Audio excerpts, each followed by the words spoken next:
I'm so excited to be here with Elaine Pofeldt and talk about what we can learn from million-dollar businesses. Welcome to the show, Elaine. Thank you so much, Sigrun. It's great to be here, and I am so happy to have an opportunity to be of service. So I always like to share with my audience how I know people. So we met at Selena So's event, VIP networking dinner in New York last September. And she said, Sigrun, I have someone you need to meet. Here's Elaine. And we were like, okay. And then she walked away. And then you told me you had written a book. Can you tell us a little bit about that book? Sure, and I'm so happy that Selena Soo, the publicist extraordinaire, brought us together at that meeting. The book is $1 Million One-Person Business, and what I looked at is people in solo businesses. They might have contractors, but people with no payroll who were getting to 1 million in revenue in a wide variety of businesses. In the US, it's been a big trend. The numbers of these businesses, while still small, has been increasing every year. And they're in every possible field you can imagine, from manufacturing to real estate to professional services. So that's what the book looks at, exactly what they're doing that's different from people in solo businesses that are struggling. Yeah. So I read the book after we met. Oh, I really? think, yeah, I did. I actually figured out I had bought it already, but then I met you and then I got a little bit guilty. Oh, well, now I have to read it. So I read it and I love that you brought so many examples because, I'm in this online business bubble and I think, oh, well, all online businesses, where some of us aiming for 7 figures and others not, but you brought so many examples of other types of businesses as well. But are you seeing, is there one industry where that's easier than another, or is it just doesn't matter? It's more about the business model itself. I think it's primarily about the business model. That said, there are some industries where it's more common. E-commerce is a pretty easy industry where if you have the right formula, you can amplify it using online ads like Google AdWords or Facebook advertising. So I see a lot of e-commerce entrepreneurs. An area that's very interesting that I had no idea before researching this, that there were one-person businesses, is manufacturing. Thanks to co-packers, these outsourced factories, if you come up with a great recipe in your kitchen, you can't sell it to the public in Walmart or somewhere like that for health reasons, but you can partner with them for a fee and create your product at scale as a one-person business. That was very interesting to me. I've just updated the book. It's coming back out in paperback in January of 2021 with more professional services examples. This is a hot area.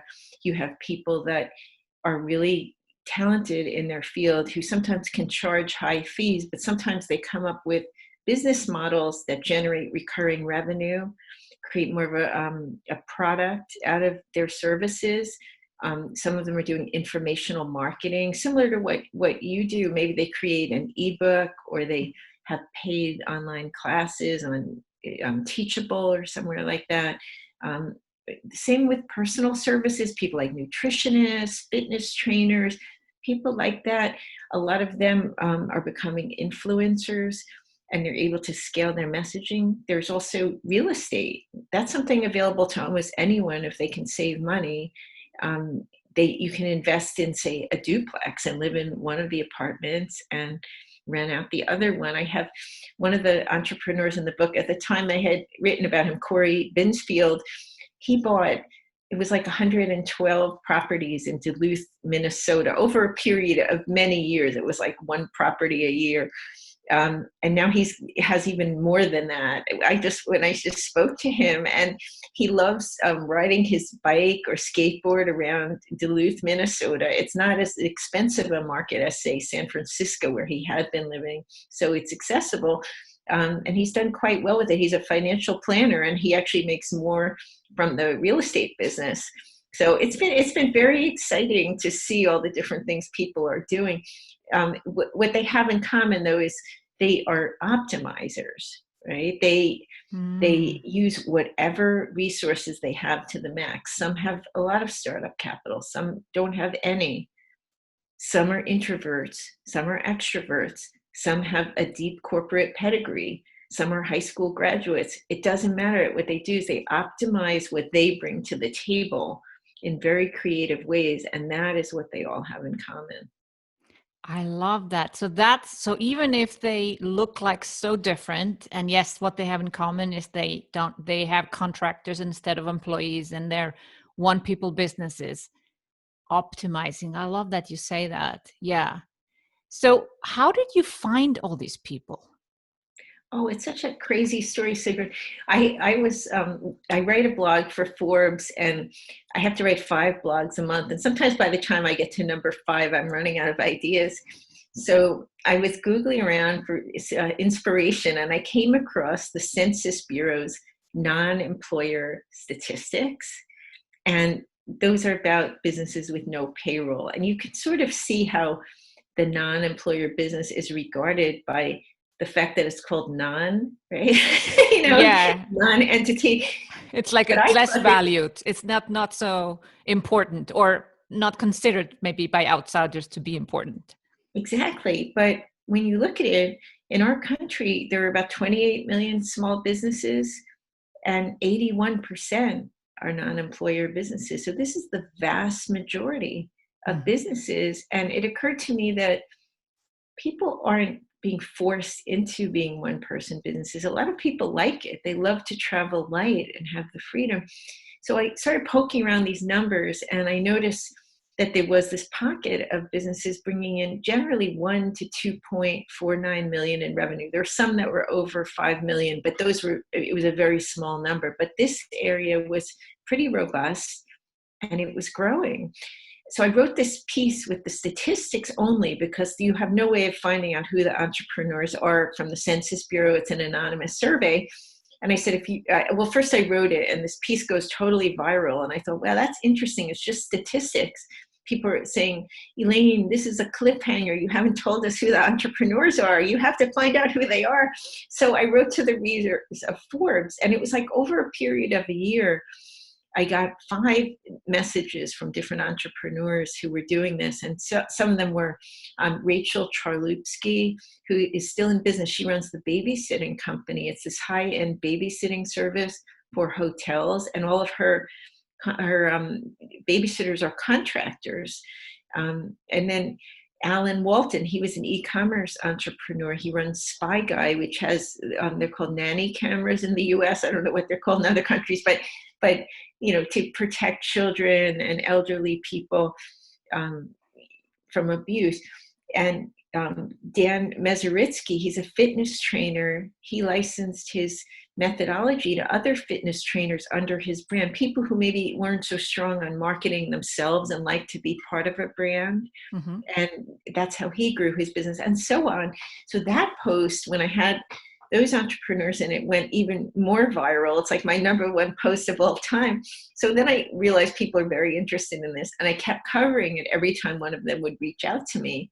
And now at this point, I've probably interviewed over 70 of them. So I have a pretty good understanding of what they have in common and what's different. What I found was certain best practices seem to recur among them. One is they don't try to do everything themselves. They use automation. That's like their first line of defense. If they have some menial task in the business, they don't waste their time doing it. They'll use contractors. So if they're an accountant, they're not going to teach themselves to do web design and build their own website to save a few dollars. I mean, they might if it's the first year of the business and they have no cash coming in, but generally speaking, they try to stick with their knitting and focus on their area of expertise. And let other experts help them out. Mm-hmm. They'll use an outsourced bookkeeper, for instance. And then I think a lot of them do use coaching. I can't say they all do, but a surprising number do things like masterminds, coaching, or they have a peer accountability partner, because it's lonely sometimes being a one-person business and you don't have all the ideas to solve your problems in your head. A lot of them got stuck in the zone of like 250 to 500,000 in revenue, which is where you can get by just total overwork in certain fields.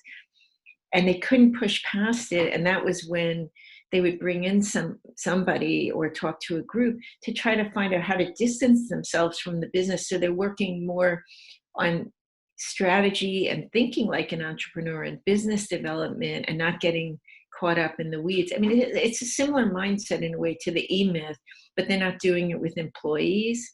They're doing it with other tools. I do think there's also a mindfulness aspect. I can't vouch for this for all of them, but I do find there are a lot of meditators, a lot of people that do yoga or fitness related things, because they realize that they are the most precious resource of the business, right? If you're sick and you're a one-person business, it's kind of like running a food truck business and the food truck is in the shop, right? You can't operate. So they really take care of themselves.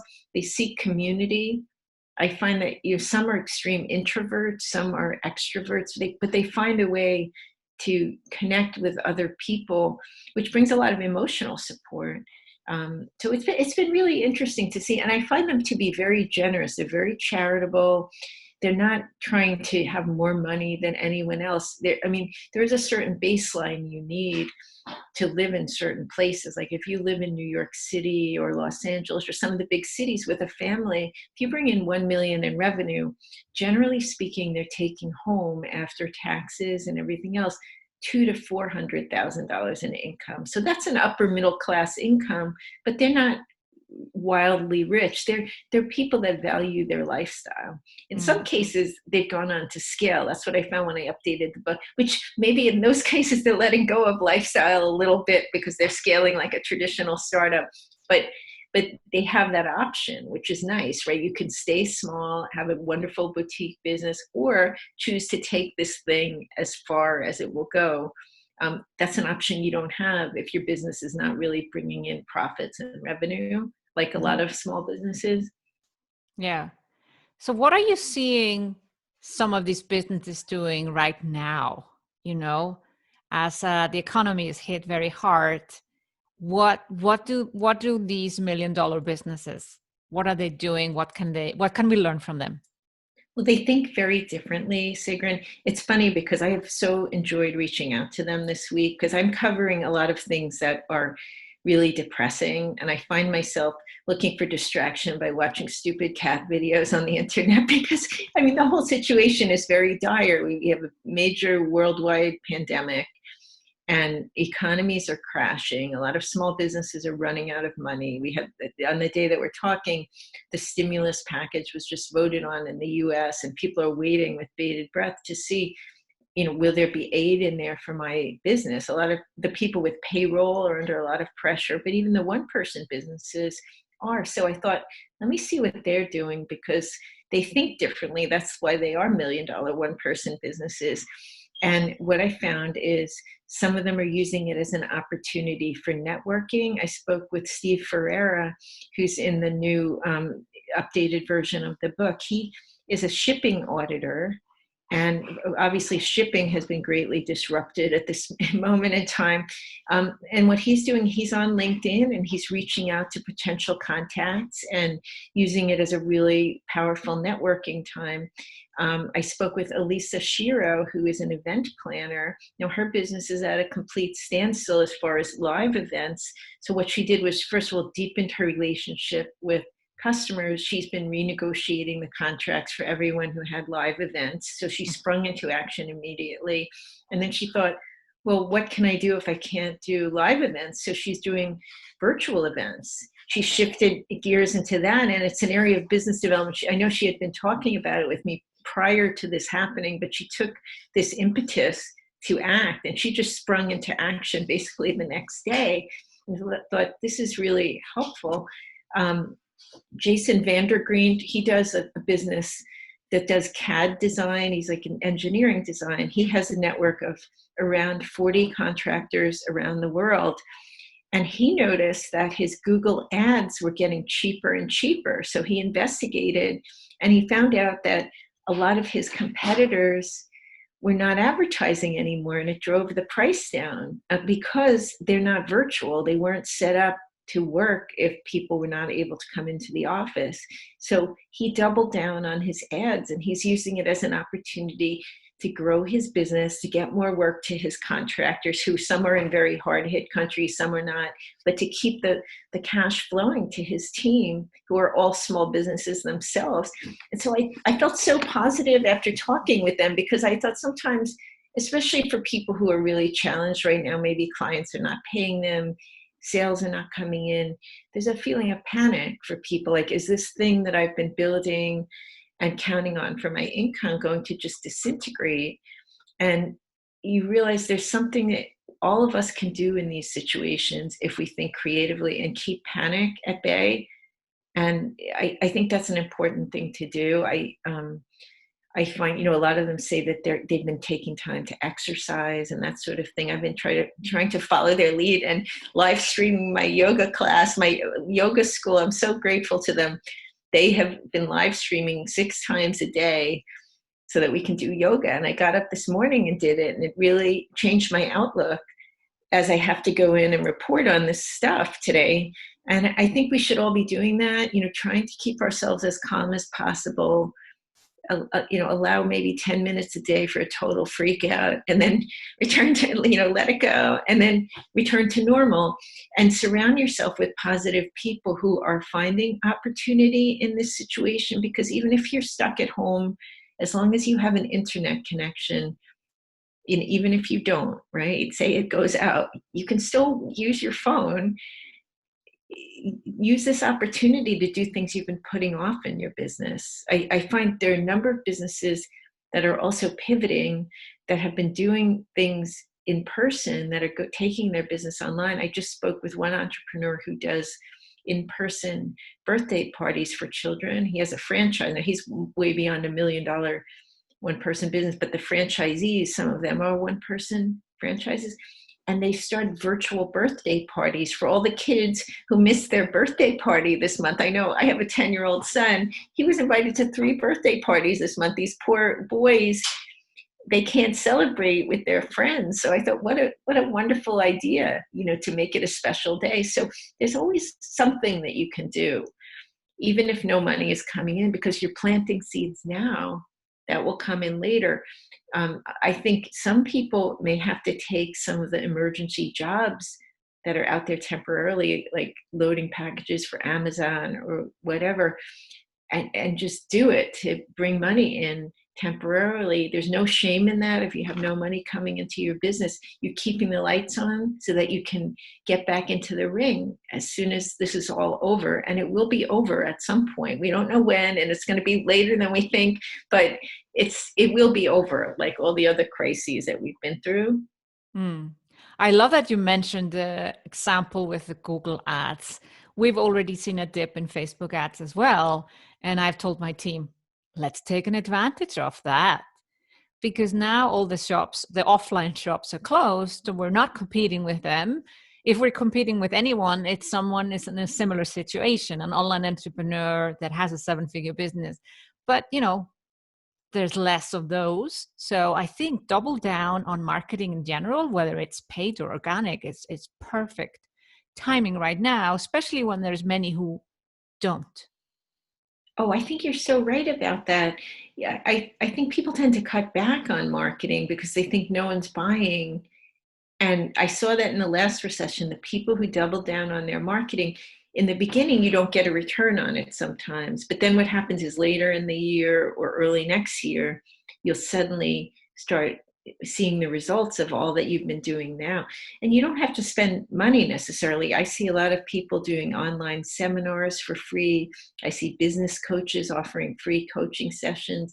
People, I think, are drawn to small business because they do like to help others and serve. I mean, we all need to make a living and make profits and things like that. But in times like this, that's not the primary consideration. I think we're all part of society, and we each have our own special discipline where we can be helpful. And this is a time where you really do have a big opportunity to give and help other people. And if you're bringing in too much business, a lot of us know our competitors, and even though you sort of enjoy the spirit of competition, a lot of us help each other. You can farm work out to a friendly competitor and help them too if you're bringing in too much. So that's another thing to think about. Don't worry so much about capacity, because there's probably someone out there who's underutilized, who you can call into service and who will really, really appreciate it. Yeah. No, I think there's so much entrepreneurs can do that now. I've been, we are doing a lot in my business, and I think I've inspired others to do the same. And that's the whole point of this discussion now, to inspire people to take action and not just sit back and wait for it to be over. Just do something. Everyone can do something. Absolutely. One other thing I will mention is paying people quickly right now is really important, because as we see with all the cash flow frozen, what happens if you have money coming in? Don't hoard. Pay people, pay your contractors, because that little bit of money might be all that they need to sustain themselves for another few weeks until they get more substantial help. Because we're an ecosystem, right? And if the whole ecosystem blows apart or people lose faith in it, then what's it all worth, right? Then the whole thing blows up. So I remember in the last recession, I was standing in line. I had just spoken with I have two businesses, my business partner, and she said she has her money in a big bank. And she said, Elaine, do you think it's weird that it's taking 12 days for my checks to clear? And I said, well, yeah, that is a little odd, but I'm finding the same thing, and I go to a different bank. So I'm kind of standing there in line debating, should I put my check in this bank, or is this thing going to topple? This was like the worst of the recession. And then my best friend calls me. She says, Elaine, I'm thinking of taking all my money out of the bank. And I'm like, hold on a minute. And then it's my dad. He's like, Elaine, I'm thinking of taking all my money out of the bank. And so I get back on with both of them. I said, I don't think you should do it. I can't give you advice, but I'm putting this check in the bank. And I think in times like this, even though the system is obviously very broken, it still serves us to have it. So take those acts of faith, write the check to somebody, put the check in the bank, and support the system, even as we work to improve it, because we need it. Yeah. We need it. Like, as entrepreneurs, we've got our own quick ways of organizing and decentralized things that we do, but we also need the banks to be running. We need commerce to continue, and there's so much we can do. Like, I know I'm sure they're doing this in other places that are still allowing food delivery. They had a day in the United States yesterday where they said, please order takeout from your favorite restaurant, because they're just sitting idle in many restaurants, and these owners have food that is going to spoil. So there's things like that we can all do, even in the tiniest little way. Your $50 or whatever you pay somebody, maybe their cost of living is low, and it will get them through a couple of days. So even if you think you can't do anything, you actually can. Mm-hmm. And it will really, really make a difference. I know you and I were talking offline how much people really will remember that after this is all over. So it does make a difference in this human family that we're all part of. Absolutely. And I think it's important if people have some sort of payment plans to, not just stop paying, because, a payment plan is not a subscription. And I think that's something people need to honor. I think the best you can do, and this is, I was a turnaround CEO 16 years ago, and I took over a company that had been losing money for 7 years. And I started to write emails to all the people and companies we owed money. And I could obviously not pay everyone at the same time, and there wasn't enough cash for it. But I was proactive, and I would make suggestions. And I would say 99% of the time, the suggestion was accepted. Oh, that's great. I was asking people to maybe waive interest rates, or split the payment up in 3, or extend the payment plan. So I just, I want to hope that people honor contracts they have signed up for and do their best to pay it, and not just disappear and hope it goes away, because that's the worst for the economy as well. That's true. When people start losing trust and faith that other people will keep their commitments, sometimes you really can. Like you said, communication is really important. If people know that you will pay when you can, that makes a difference, because no one wants you to go without eating, or turn the lights off in your house, or turn the water off, to just pay their bill. And the flip side of that is, if you can be flexible, if maybe send your invoices out a little late if you think that your vendors, your suppliers and vendors are, rather your clients are challenged. Don't be so rigid about collecting right now, because some people just can't pay, and it's just going to add to their stress. I think if we all sort of think that way, it'll alleviate some of the crisis, because it's all human beings. Business is just people, and we have a lot of latitude in how we conduct our businesses. And people will, I think they will remember it if you're generous. I see a lot of landlords who are saying, I understand I have small business tenants. They're not going to be able to pay, and they're trying to negotiate with their banks to get the mortgage relaxed for a few months. That's not going to go unnoticed. It's really, really important. But at the same time, you do want to keep working on getting cash coming in because that's, in the end, that's the solution really to most business problems. It is. But I've seen a lot of shaming around that people are out, like taking advantage of the situation, or it's not the time to be selling anything. What do you say about that? Well, you don't want to sell things people don't need, but to me, I'm grateful for people who are selling what I need, right? If I can order something online that my family needs, or they're selling laundry detergent, or, whatever I need during this situation, I think most people feel that way. And I think if you sell things that are targeted to what people are experiencing now, a lot of things have changed overnight. So maybe your offering needs to be updated to reflect what the reality is. Like, say you're a financial planner, right? You're going to have to adjust what you're saying in your marketing, but it doesn't mean people don't need your help. They probably need it more than ever. Same with anything. I mean, even things like an impulse buy. It was funny because yesterday I'm working and I'm getting down about the news, and then one of my favorite stores is White House Black Market, and they sent this little email about their latest sale, and I'm like, I shouldn't even be looking at clothing, and I didn't buy anything, but it just gave me like a little bit of fun during my day to just see what the new styles were, and it didn't offend me to get that. I was like, you know what, when this is all over, I'm going to go back to the boutique and buy something. And I think that's how people look at it.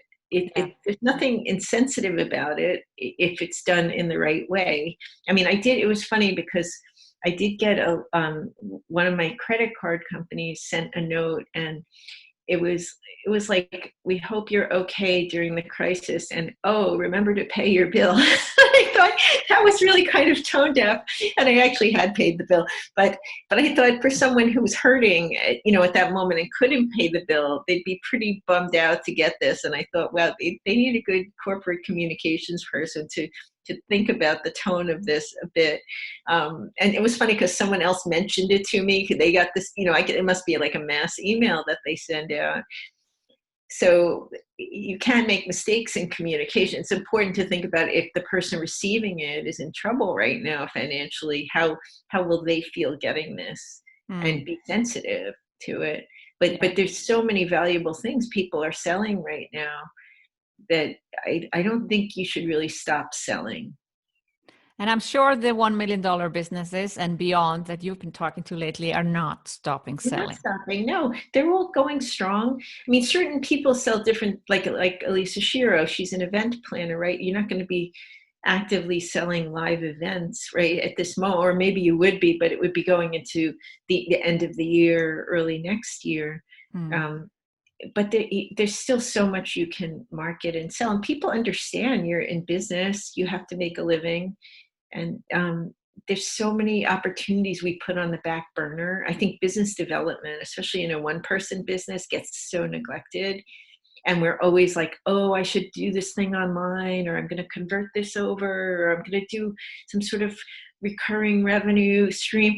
And we don't get around to it because we're so busy meeting our daily needs. So this is an opportunity to really think big picture and get out of the weeds of your business, have some distance, think about what's causing you stress in the business and how can you offload that.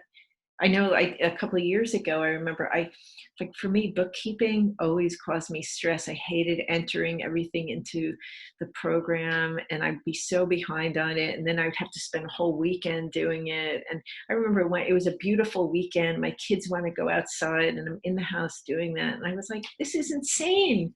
Why am I doing this? And I use Bench. It's like a semi-automated system where you pay a certain amount per month and you have an assigned bookkeeper, but they automate a lot of it to just pull in. Mm-hmm. And that was such a godsend. And now my books are always up to date. And there are other competing services, but do things like that this week. Think about all your pain points. Or, I mean, another thing I thought is when I do the books, a lot of times I wind up spending so much time looking up the passwords and blah, blah, blah. You know, like I was thinking document, right? That's another common thing I notice with these entrepreneurs. They document their processes so that another person can do them and just to do them more efficiently. And I thought, I don't really document my bookkeeping processes because I hate the whole thing. And I should be doing that this week. Although I've been actually really busy because I'm a journalist, so I'm covering the news. Yeah. So maybe it won't happen for me, but for people, if your business is slow, for sure. I mean, the other thing is charitable stuff right now. There's a lot of people that are afraid to go into the grocery store. I know my business partner is volunteering for Meals on Wheels. They bring meals to seniors. I mean, there's a lot of things you can do that I just think bring good karma into your life and are helpful to other people. Those are good things for business owners to be doing because we tend to be energetic, and I think that energy is really good for other people to be around if they're isolated and alone. Yeah. No, actually, I think some businesses like yours and mine, I feel more busy than before. But at the same time, I have like, well, I could now do my website. Now I could write my book. I'm just wondering if I really will get time for it because I feel there's a lot of need for someone like me who actually does help offline businesses go online and online businesses grow in challenging times. But I'm like, I'm determined to find the spot. I want to find the time for it. I know it's hard. I've been finding I'm busier than ever. I was working till like 10 o'clock last night and my day started at 5 a.m. Because there's a lot of other things too that many of us are coping with. I don't know what the situation is in Switzerland where you are, but our kids are being homeschooled, doing online school. And I have 4 kids who are home right now. And plus their after school activities are being live streamed now. So like we have really busy days for all of them. And I have teachers emailing me to say, you know, so-and-so hasn't logged in yet. And I think, oh, well, maybe it's because they were up a little later than usual watching a movie, you know, and so it might not be our moment to do these things, but it's a good time to just, I think about what's important. You know, with writing books, for instance, I am a ghostwriter in addition to writing my own books. And I think when I've seen a big surge of clients when world events happen, because people say, I really want to write a book at some point in my life. And I'm not getting around to it. I've been trying to do it on my own. I need an accountability partner. I have some people that are like editing clients, and then I have some that just want to offload the whole thing. And it's always that motivation. They feel like this is kind of on their list of things to do in their life. And when you have a crisis, it reminds you of what's really important to you. And then it might also be a time where you discard certain projects and you just say, you know what, that's been on my list for years. I'm never going to do it. Something in me doesn't want to do it, or the timing isn't right. And I'm just going to let it go and focus on what I really do want to do at this point in my life. I mean, certain things are also time sensitive. Like when I have 4 kids that are still in the house. So there's things that I do want to do, but aren't convenient to do right now. So you might just say, I'm going to put that on my 10 years from now list because it's just not practical to see the whole world right now. I mean, maybe it is if I was a really great digital nomad, but I'm not. So I think it's a good time for reflection and also talking. I find I'm talking to a lot of people that I haven't had a chance to talk to in a while. And I think that human connection and not just emailing back and forth or texting, but really, even a video call like you and I are doing, it's so nice when you're cooped up in the house and trying to do your part with social distancing to really just hear another human voice. And I think about my house is very noisy because we have all the family members here, but there are people that work completely solo. And I would imagine that for some, the walls are kind of closing in at right about now. So call a solopreneur who's alone in their house and see how they're doing. Because mental health is important too. I think, it's easy for people to get depressed or anxious with all the news. And sometimes if you don't have a sounding board to talk you down from the cliff, then it helps to have a friend call up. So I would encourage everybody, check in on your friends who you think might be alone with this, and see how they're doing. See what you can. I mean, I know you're doing a lot to help people. Yeah. We have been so busy, and we continue to be busy helping our clients and the community. And I hope to inspire others to do the same. And that's why we've had this wonderful conversation, Elaine, of what we can learn from $1 million businesses or what you're doing right now. And I think at the end of the day, people will remember that who was there for them when they needed them the most.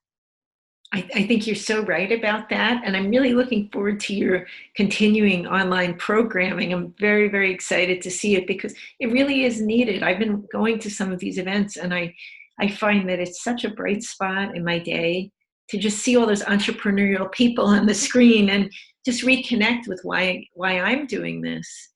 And I think you're really providing a valuable service for people. Well, Elaine, I'm excited about your upcoming book. I've already read the first one, so I do recommend people grab it and stay tuned for the new version of it. And Elaine, where can people find you online? They can find me on LinkedIn under my full name. I'm sure it's in the show notes, or on Twitter or Facebook under my name. I also have some news to share, which I wasn't sure I would be able to. I have a new book coming out. It's called Tiny Business, Big Money.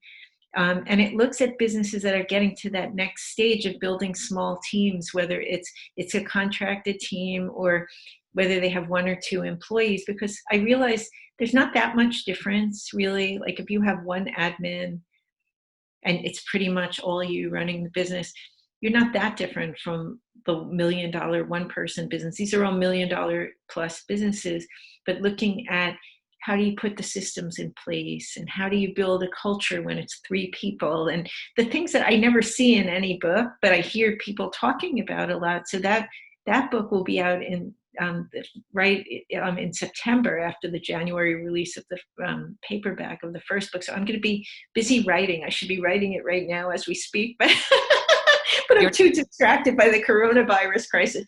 But I think we're also going to find at that time a lot of people, their work situation will have changed. And often if there is a recession, hopefully there won't be, but realistically speaking, there will be some sort of slowdown.